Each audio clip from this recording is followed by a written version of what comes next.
Oggi siamo sulla strada del vino e dei sapori e siamo al ristorante Nove Castelli di Faennis. Oh, eccoci qua. Allora, oggi volevo preparare una pasta fresca fatta in casa. Questa qui io vado a prendere dalle farine selezionate di grano duro italiana. Questa volta ho fatto dei rigatoni saltati con il pesto d'erbe. Per oggi avevo preso del finocchietto, levistico e sedano selvatico, un sapore che gli assomiglia moltissimo. Poi abbiamo altre erbe, qua c'è ancora il finocchietto, una puntina di rosmarino, non sta male, perché gli dà appena quel profumo che serve.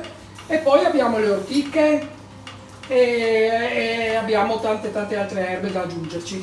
Un po' di timo, appena, visto che l'abbiamo. Adesso alcuni fiori di camomilla.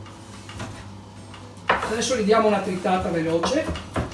Eccoli qui. E allora, io qui ho preparato una delle pentole di coccio che userò poi sulle braci, perché la ricetta viene preparata alle braci.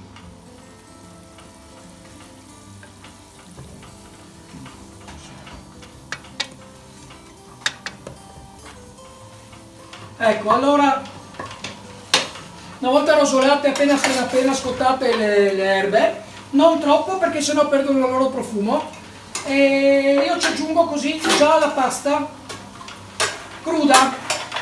La pasta cruda ci mettiamo, adesso qua faccio una porzione, eccolo qui. La pasta cruda si cuocerà con un gocciolino d'acqua, appena, tanto quanto basta ad ammorbidirla.